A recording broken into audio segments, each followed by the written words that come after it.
বাপ মা মনে করে কি যে আমার ছেলে, বা স্ত্রীটা মনে করে আমার স্বামী, ভাইরা মনে করে আমার ভাই টাকা দিয়েছে গত মাসে এত টাকা, এ মাসে অল্প টাকা দিয়ে পাঠালো, তাহলে অবশ্যই ভাই মনে হয় বা বেটা বা স্বামীটা অন্যদিকে কোনো ফালতু খরচা করছে বা ফালতু লাইনে পড়ে গেছে।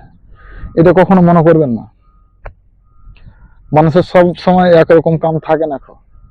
মানুষের কাম কখনো অনেক বেশি হয়ে যায়, রাত দিন 24 ঘন্টা করে, আবার কখনো কাজ নাই, পেটে খাবার নাই, থাকার জায়গা নাই, পানি খাবে পানির টাকাটা নাই।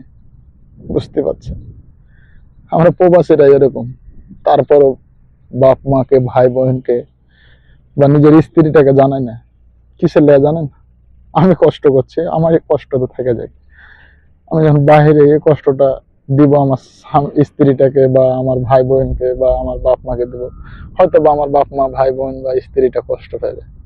এই জন্য কারে কোনো কথা বলে না, নিজের কষ্ট নিজে চেপে থাকে। আর এখানে কেউ কাহার কথা শোনার লেগে থাকে না ভাই।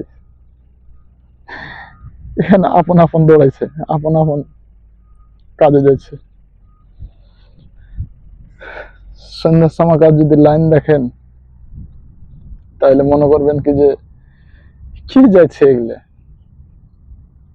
গাড়ি এসছে, জেলখানাতে ছিল 6টা থেকে 7টা থেকে 6টা পর্যন্ত, 8টা পর্যন্ত জেলখানাতে ছিল ভাই। জেলখানা থেকে ছুটি পেয়েছে, তখন কোন দিকে দৌড়াবে, কিভাবে দৌড়াবে, মানার দিশা পায় না।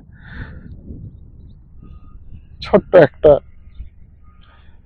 সাজেশন দিচ্ছি, যেরকম আড়া গরু যদি রশিদে বাঁধে থওয়া যায়, 2 মাস 4 মাস 6 মাস যদি বাঁধে থওয়া যায়, যখন ওই গরুটা ছুটে যায় তখন আর দেখেন রাহদানি দেখেন ওকে ধরার মতো, মানে 10 জনা তো মনে হয় কি যে শক্তি কম পড়বে। অথচ ওই গরুটাকে, আড়া গরুটাকে একজন মানুষে খাওয়াইতো, পড়াইতো, সবকিছু করতো, অথচ সেদিন আর ধরতে পারে না, মানে ওই যে দড়িটা ছুটে গেছে সেজন্য।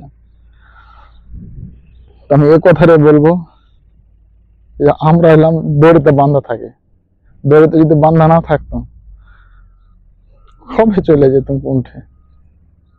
এই বিদেশ ভালোই লাগে না, এই বিদেশ চাই না কিন্তু কি করবে কোন, বিদেশ না করলে বাপ মা, ভাই বোন, মায়া ছেলে পিলেকে কাহার মুখে দানা দিতে পারবে না।